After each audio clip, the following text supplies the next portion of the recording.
با عرض سلام و صمیمیت بی‌اندازه خدمت شما بیننده عزیز شبکه ورزش، نشر نوبتی برنامه اطلاعاتی هفته ورزش رو پیشکشتان می‌گردانیم. امروز چون همیشگی رویدادهای مهم هفته ورزشی کشور منظور شما می‌گردد، در استودیو فریدون سفرزاده آغاز می‌کنیم.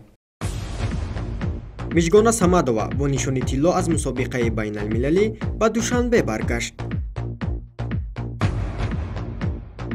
نورسانی تا 15 ساله شهر استرافشان غالب مسابقه جمهوریوی توپ چرمین گردیدند.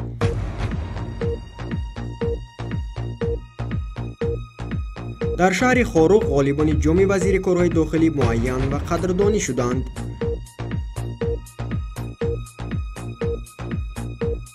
جام دوشنبه آید و فوتبال صاحب خود را پیدا کرد.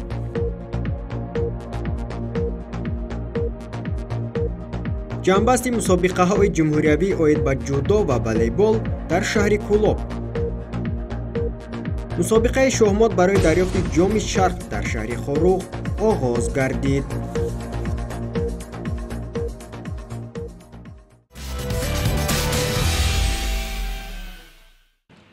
با آن همین شعار و آویزه ها هواداران ورزشی میهن با استقبال مشتن بانوی کشور مژگان صمدова که در مسابقه بین المللی جام جهان میان کشورهای استحصال کننده نفت در وزن 57 کیلوگرم در میان 16 کشور جهان به گرفتن نشان طلا مشرف گردید. همه حالا در صحن فرودگاه بین المللی شهر دوشنبه جمع آمدند تا او را استقبال گیرند. ما نیز با استقبال مژگان صمدова هیئت ایجادی برنامه هفته ورزش حالا در نزد فرودگاه بین المللی شهر دوشنبه حضور داریم تا مژگان را گرم و صمیمی استقبال گیریم و دوام یک ماه آخر چون شما دیده استید هر هفته قریب در صحن فرودگاه بین المللی شهر دوشنبه چنین جشن و شادی و فرحمندی است که این از دستاوردهای ورزشکاران تاجیک در مسابقه بین المللی درک می‌دهد. 15 دکبر در فرودگاه بین المللی شهر دوشنبه شادی و نشاط میان خرد و بزرگ، دوستداران ورزش، همسبقان و پیوندان مشتنبانی کشور مژگان صمدова را حد و کنار نبود. همه با شعار و آویزه ها، کرنه سرنای و پرچم ملی به پیشواز مژگان آمده بودند. پدر مژگان عبدالسلام صمدov با اهل بیت در هیجان پیشواز جگربندشان اشک شادی می‌ریختند و انتظاری او بودند. همه طرف دستگیریش میکردیم، تمام کمبودی‌هاشو به جا می آوردیم که بچم حرکت کن حواس کن که همین به یگان مرتبه بلند برسی. تا وقتی که قوتمون میرسید حرکت کردیم. اینا خیلی خدا داد به همین مرتبه ها رسید. خرسند میشدیم، خیلی تبارک خرسند میشدن. برای همین ما فرزندا را تربیت کردیم که به همین یک مرتبه بلند برسند. اگر برای همین فرزندای خلق تاجیک همین ورزشگراش طلب میکنم که همین حرکت کنند. حرکت در یک جا نیستند، فقط خیلی که محترم پیشوای ملت من گفته بود که تاجیکستان با پیش باید که خلق ورزشگرای خلق تاجیک جوان پسرا جوان دخترام باید که حرکت کنند، با پیش حرکت کنند که نام خلق تاجیک در هر جهان باید که بلند بردارند.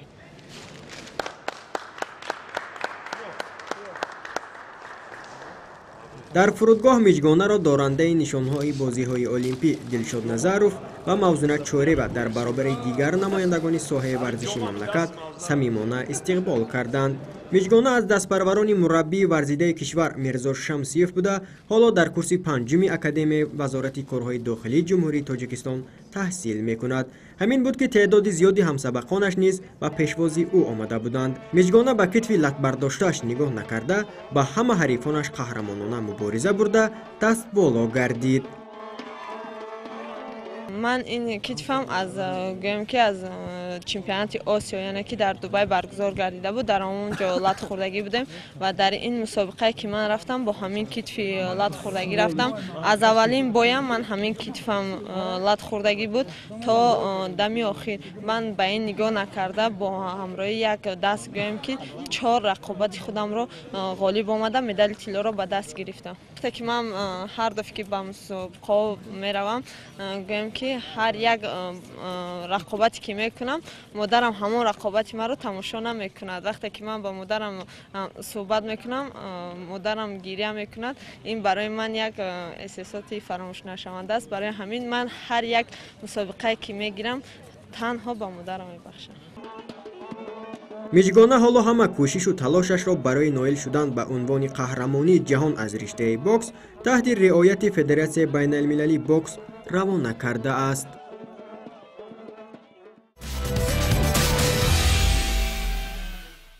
тамошобинони арҷманд ҳафтаи гузашта бештари чорабиниҳои варзишӣ чун ҳарвақта дар пойтахти кишвар шаҳри Душанбе баргузор гардиданд.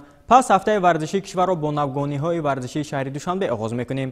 бо ибтикори Федератсияи футболи Тоҷикистон мусобиқаи ҷумҳуриявӣ барои дарёфти ҷоизаи туби чармин миёни хонандагони муассисаҳои таҳсилоти миёнаи умумӣ ҳар сол гузаронида мешавад.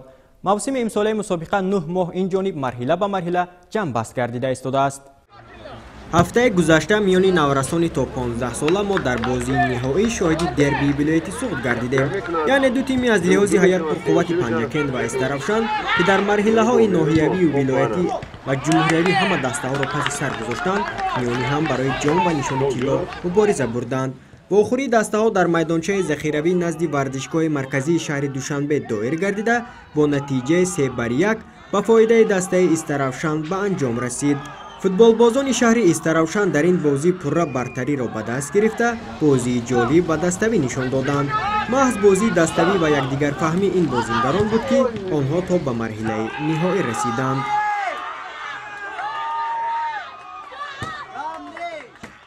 аз рӯи се сину соли ин мусобиқа дар ҳамбастагӣ бо вазорати маориф ва илми ҷумҳури Тоҷикистон, Федератсияи футболи ҷумҳури Тоҷикистон ташкил ва баргузор гардид.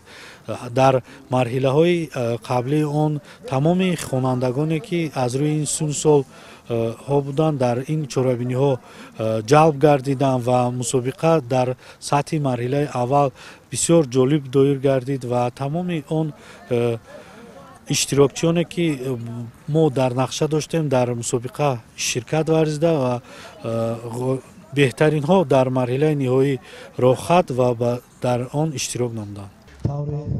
дар маросими пӯшидашавии мусобиқа ба хонандагони ноҳияи шаҳри нав медалҳои беринҷӣ, ба хонандагони шаҳри Панҷакент нишонҳои нуқра ва ба хонандагони шаҳри Эстаравшан ҷому нишони тилло тақдим карда шуд.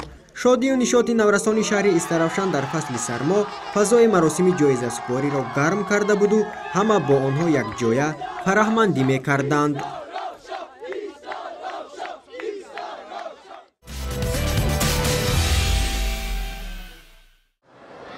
ҳафтаи сипаришуда дар толори варзишӣ муассисаи давлатии Мактаби ҷумҳуриявии маҳорати олии варзишӣ оид ба намудҳои якарба охирин мусобиқаи ҷумҳуриявӣ аз риштаи теквандо ветте баргузор гардид.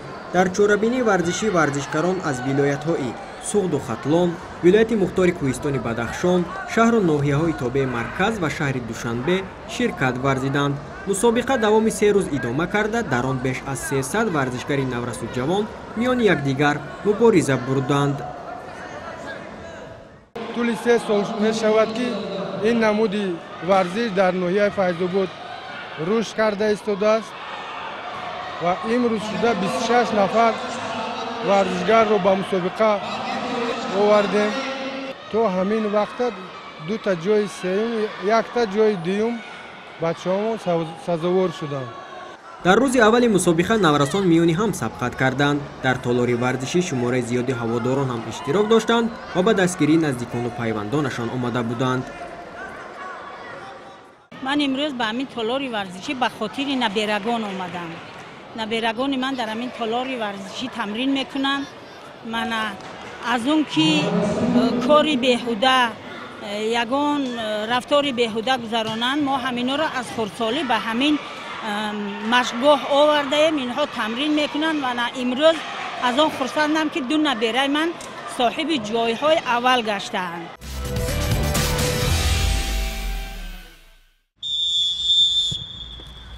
давоми як моҳ аст ки 6 дастаи лигаи дуюми минтақаи марказии шаҳри Душанбе барои дарёфти ҷоми шаҳри Душанбе миёни ҳамдигар мубориза бурданд. дар бозии ниҳоӣ дастаҳои Шоҳмансур ва донишҷӯёни донишгоҳи давлатии Славянии Русияву Тоҷикистон андари майдони рақобат шуданд.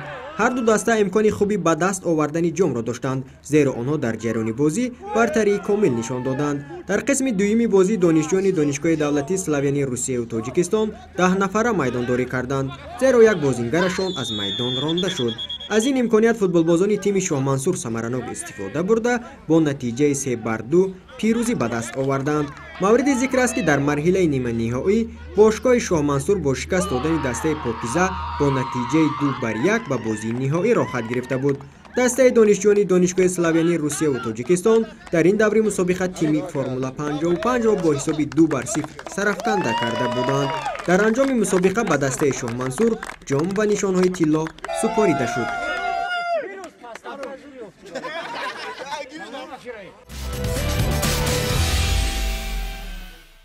همکنون بینندگان گرامی بیایید به رویدادهای ورزشی ولایت مختار کوهستانی بدخشان توجه میکنیم. در شهر خاروق دوام یک هفته مسابقه ولایتی از روی 4 رشته ورزش میان نورسان و جوانان برای دریافت جام وزیر کارهای داخلی جریان داشت جمع بست گردید. مسابقه ولایتی اوید به شهمات برای دریافت جام شرق میان شهمات بازان کسبی ولایت آغاز گردید. خوب تماشا میکنیم. مراتبه ششم است که در این ولایت شهمات بازان کسبی برای دریافت جام میانی هم تلاش می‌ورزند. سایقل دادن تفکر و ذهن به وسیله بازی شهمات معمولترین بازی ورزشی عقلانی است. اشتراک زیادی نورسان و جوانان و کلانسالان ناحیه‌های روشن، شغنان، اشکاشیم و شهر خاروق برای به دست آوردن شرکت جام شرق‌ها نظر رس بود.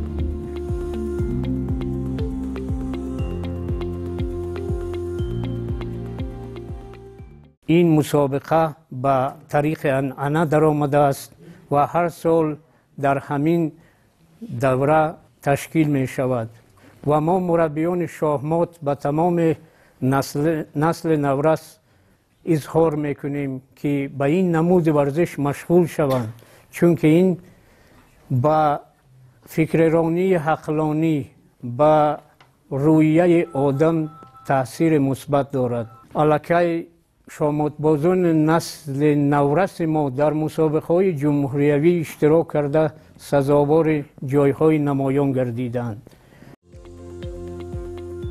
قرعه‌کشی مسابقه طریق برنامه مخصوصی کامپیوتری صورت گرفته شاهمات بازان را به هم آورد. شاهمات بازان دوام یک هفته برای معین نمودن غالب میان یکدیگر سبقت ذهنی میکنند. ما هیئت ایجادی برنامه باز در دیگر نشرها شما را از نتیجه مسابقه نام برده واقف میسازیم.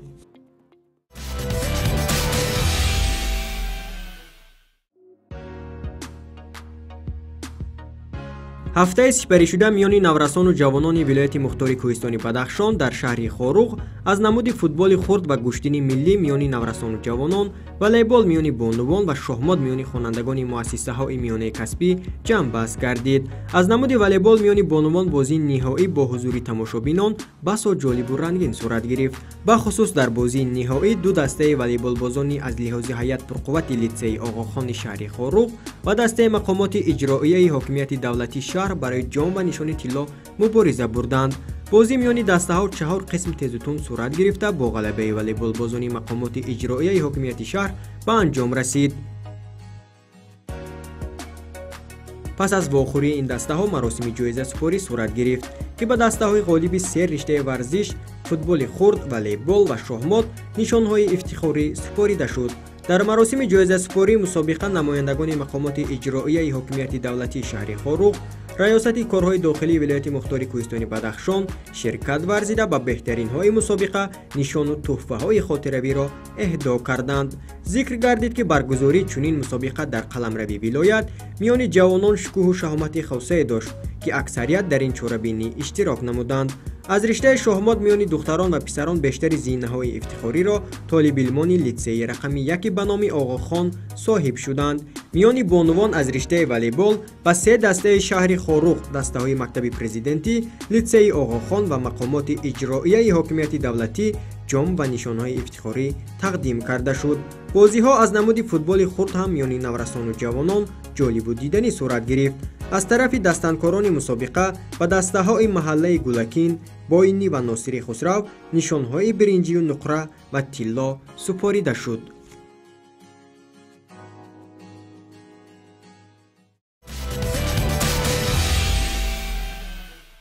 هفته گذشته در ولایت ختلان نیز یک قطار چهاره‌بینی‌های ورزشی گذرانده شدند. حالا به مسابقه والیبال بازان به شهر کولاب می‌رویم که ها غالبیت به دست آوردند. با هم می‌بینیم. مسابقه جمهوریوی در تالار ورزشی دانشگاه دولتی کولاب بین دانشجویان مؤسسه‌های تحصیلات عالی و میانه کسبی جمهوری تاجیکستان برگزار گردید.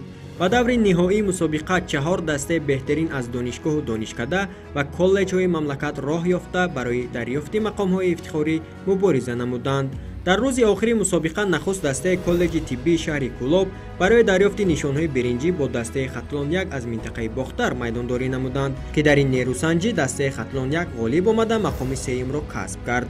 در بازی نهایی دو دسته پرقوت مسابقه از شهر دوشنبه و ولایت سوخت برای دریافت عنوان قهرمانی به میدان آمده غالب را معین کردند. آخری با برتری دسته دوشنبه گذشته در 3 قسم بازی آنها دانشجویان ولایت سوخت را شکست دادند و جام و نشانهای طلایی مسابقه جمهوریوی را به دست آوردند. در فرجام از جانب مسئولین به دسته خطلان یک برای اشغال مقام سوم نشانهای برنجی و دانشجویان کالج طبی ناحیه باباجان غفورов نشانهای نقره و به والیبال بازیکنان شهر دوشنبه در وضعیت تنتنوی جام و نشانهای طلا سپاریده شد.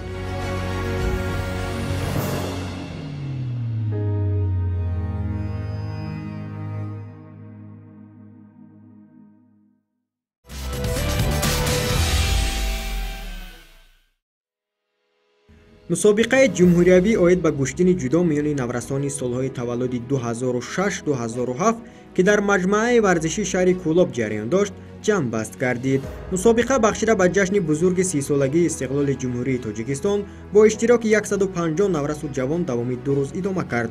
در مسابقه پهلوانان نورس از تمام گوشه و کنار تاجیکستان از جمله 2 دسته از ولایت خطلان، 2 دسته از ولایت سوخت و شهر دوشنبه، 1 دسته از شهر و ناحیه‌های تابع مرکز و منطقه رشت شرکت ورزیدند. چون همیشه دسته جداچیان نورس شهر دوشنبه در رفت مسابقه فعال بوده بیشترین نشانهای افتخاری را به دست آوردند. ذکر گردید که محض برگزاری چنین مسابقه ها امکان می‌دهد که بهترین ها در این رشته ورزش معین و برای اشتراک در مسابقه های بین المللی و مشق های دست جمعی فدراسیون جودوی مملکت سفربر کرده شوند. غالبان هر یک وزن و دیگر جایزه داران در فرجام مسابقه از جانب دستانکاران قدردانی شدند.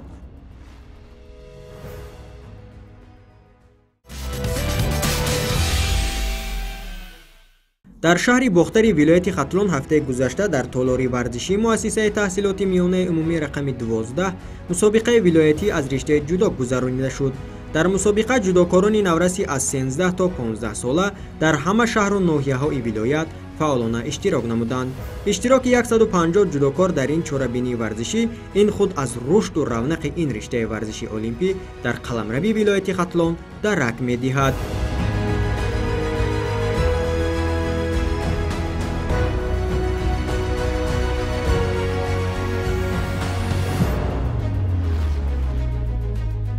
در وزن تا 50 کیلوگرم یکی از غنچه‌های نوشکفته رشته جودو در ولایت خطلان شهرام انور بر همه رقیبانش دست بالا شده و مسابقه جمهوریوی راه خط به دست آورد. در این مسابقه در وزن 50 کیلوگرم برآمد کردم. من از مشق خوازهای خودم باوری داشتم که رقیبان خودم را شکست میدادم و در این مسابقه جای اول را اشغال نمودم. من در این مسابقه راه خط به مسابقه جمهوریوی امید دارم که در آنجا هم یکم بگیرم و در آینده میخواهم که به مثل بیروز خواجه‌زاده پرچم تاجیکستان را به بالا بردارم. در انجام مسابقه بهترین ها قدردانی و به مسابقه جمهوریوی راه خط به دست آوردند.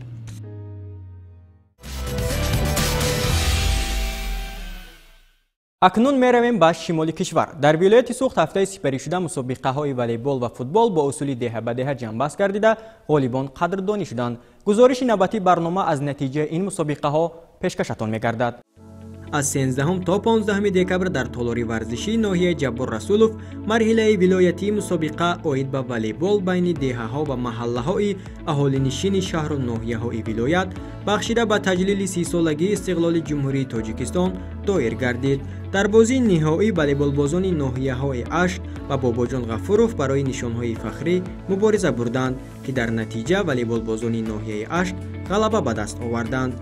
والیبال بازان ناحیه باباجان غفورov جای دوم و دسته ناحیه جبار رسولوف زینه سوم را کسب کردند. در مراسم تنتنوی به دسته‌های غالب جام و نشانهای افتخاری سپاریده شد.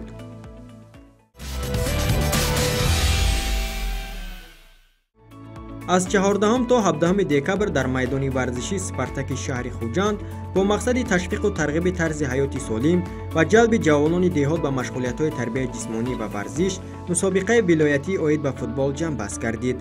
مرحله اول مسابقه دوام ماه‌های ینور و سپتامبر سال روان در سطح دهه‌ها و محله‌های اهالی‌نشین جماعت‌های شهرک و دهات شهر و ناحیه‌های ولایت، مرحله دوم ماه اکتبر در سطح شهر و ناحیه‌ها بین غالیبان گذرانده شد. پس از 11 ماه رقابت‌ها دسته استرافشان زینه اول، دسته گلستان زینه دوم و فوتبال بازان شهر بوستان موقع سوم را کسب کردند. در فرجام غالیبان و جایزه‌داران با جام، دیپلم، مدال و تحفه‌های خاطروی قدرشناسی شدند.